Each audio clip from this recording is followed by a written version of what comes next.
Hello everyone, welcome to my YouTube channel. Today we're talking about the Hierophant card of the tarot and how to read the Hierophant card if he shows up in a reading. But before we do, I'm Sandra from MysteryWitchSchool.com, author of Crafting Your Wiccan Path and Tapping into Abundance. If you want to know more about witchcraft, Wicca, tarot and shadow work, hit that subscribe button and the notification bell so that you don't miss any videos. If you want a tarot reading with me, there's a link in the description field where you can book either a half hour or a full hour session with me where I do some tarot coaching with you, with tarot of course, and also oracle cards. So take a look at that link in the description field below this video.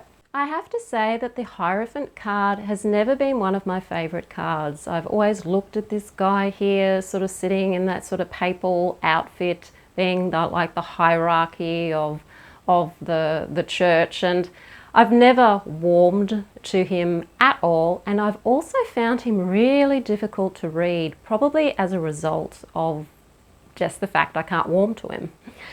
But he doesn't have to necessarily stand for religious tradition or even the tradition in which he is outfitted, which would be the Catholic tradition. He symbolizes spiritual teaching and education in general to some extent, mostly around spirituality, but it can extend beyond that. The Hierophant card here, you've got this Pope, which in some decks, in many of the older decks, he was referred to as the Pope. It really only came about from the Golden Dawn and Aleister Crowley that he was called the Hierophant. And you've also got two probably acolytes there waiting for initiation into the tradition there. And these two figures on the bottom have two different colours associated with them. One is blue and the other is red. And we see a lot of polarity going on in this card. We've got the two grey pillars behind the Pope, and we also have, of course, those two monks. They look somewhat like monks at the bottom of the pack looking up, and he's giving them a sign of a papal blessing with his right hand. I had to think for a minute what hand it was. And in the other hand, he is holding a papal cross. And you'll see down the bottom of the card here, there are two crossed keys. And these keys are like the keys to initiation or the keys to higher knowledge. So this is where we see that this card can be about higher learning, and not just from the spiritual mysteries, but any type of higher learning. This card could come up in a reading. So it could come up as higher learning from any institution, whether that's like a university or a college or something like that.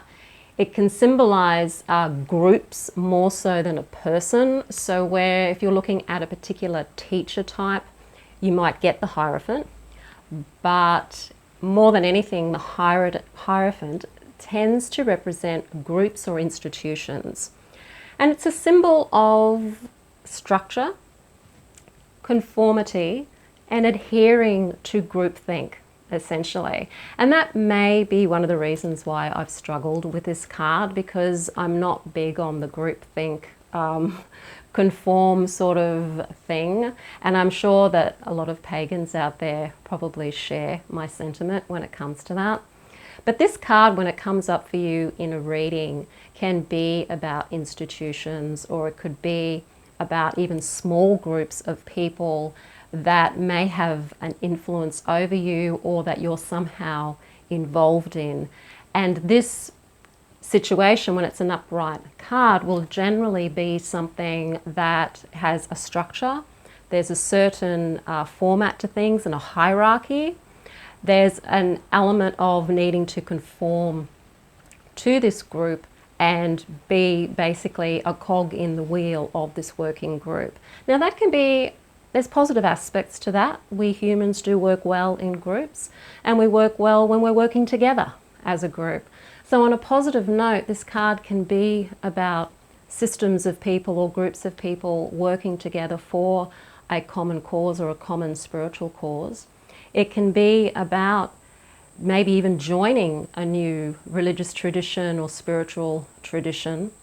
But the difference between this card here and, say, the High Priestess is that the High Priestess is more about the inner connection to spirit, your intuition, and more of that one-on-one, heart-to-heart connection with spirituality, whereas the Hierophant is about structures and what is more exoteric about a spiritual tradition or any kind of institution.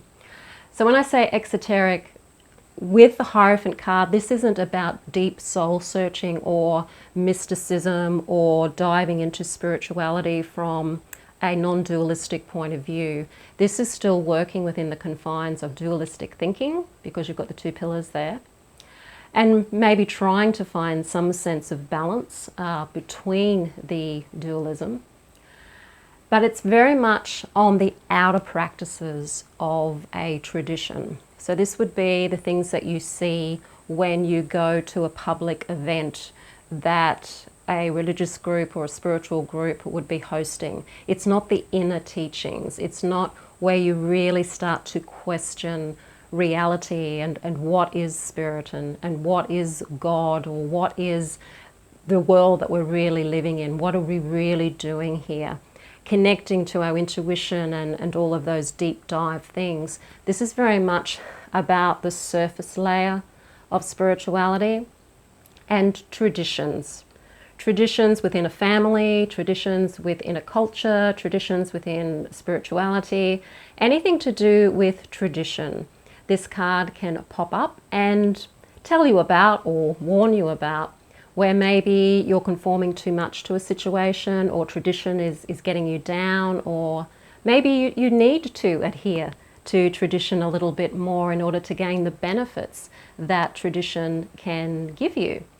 It can be about structures which can, in the fact that it is more of a group think, can be a safe space too. It can be somewhere where you feel safe because you know what the situation is, you know what the rules are, and so sometimes you can feel safe in that environment.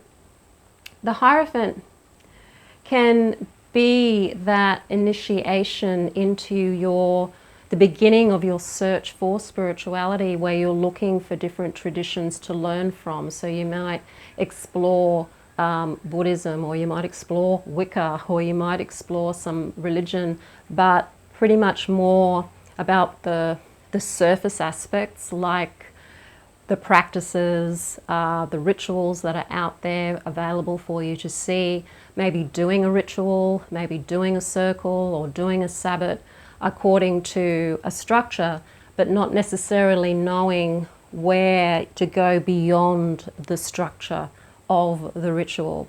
It's a bit like going to church and participating in the ritual of church, but not really knowing why you're there or what it's really about or how it came to be in that structure, and not being able to go deeper within the practices of that structure to really find that spiritual connection that we're looking for. The Hierophant comes at pretty much the beginning of the major arcana, and he comes after you deal with a lot of the individual cards, such as the Magician, the High Priestess, the Empress and the Emperor. So you've got a lot of individuals, and then you have this figure here representing institutions. It's like what we as individuals create together and how we come together creatively to form these groups and these institutions and these places where, to some degree, you have to leave a little bit of individuality behind and have a bit of a negotiation between how individualistic you are and how conformist to the group or considerate of others you want to be. And the Hierophant can bring up those questions for you. Do you want to go down the traditional route? Do you want to adhere to the rules of the group? Do you want to work formally with a teacher? And if you do, you're probably going to have to do what that teacher advises you to do so that you learn what it is that you need to learn. If the Hierophant is inverted, you can look at that as being non-traditional or non-conformist, which has its advantages too.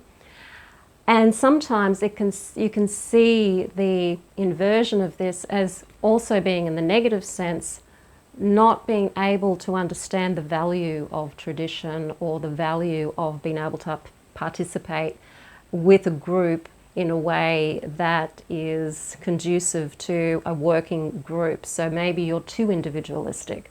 Maybe you like it all your way. It's your way or the highway. Maybe it's showing you that you may need a group or you may not need a group. Or maybe if it's inverted, it's showing you that the group that you're in or questioning about or the influence might be too restrictive for you. It might be weighing you down and stopping you from being able to express who you truly are and downright oppressing your true self. So the Hierophant can be a tricky card in a reading because it's dealing with more than one person. It's dealing with a group. It's dealing with the structure of more than one person and institutions, which take on an energy of their own. Institutions can have what we call an egregore, where once the group has been around for a while, there's a psychic thought form sort of energy that's associated with the group, and it's almost like a spiritual being that's created through this group think. And so when you're taking on an institution or a group, you're also taking on that influence of the egregore as well, and the Hierophant can represent that egregore of whatever group or institution that may be. So if you're doing magic or work of influence for an institution or a group, think about working with the egregore of that group and casting on the egregore of the group, because that's the spiritual energy or the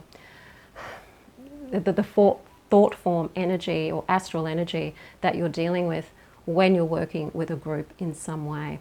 I still don't warm well to the Hierophant. Let me know in the comments field what your connections to the Hierophant is, how the Hierophant turns up in your life, how it's turned up for you in your own readings.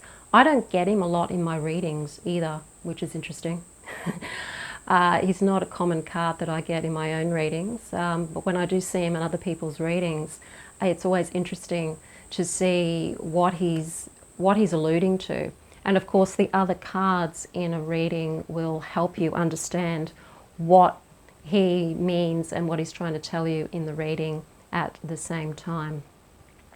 If you want to learn Wicca with me, you certainly can. I have a 12-month course in which you will learn all the things you need to know for your first year of Wicca. So this is helping you understand energy work, helping you understand more about yourself, because it's all about learning about ourselves, and working with, of course, the lunar energies, the lunar cycles, the 8 Sabbats, connecting with deities, and also, of course, learning magic and doing it in a way that is step by step. So you're applying your knowledge on a monthly basis, learning and practicing so that you actually become a practitioner of the craft, and you're working on your craft and connecting to yourself and to spirit and to the craft and nature on a daily basis. So if you want to do that with me, the Mystery Witch School 101 Academy link is in the description field below this video. If you like the video, hit the like button, share it with your friends. Don't forget to subscribe. I'm Sandra from mysterywitchschool.com. I'll see you on the next video.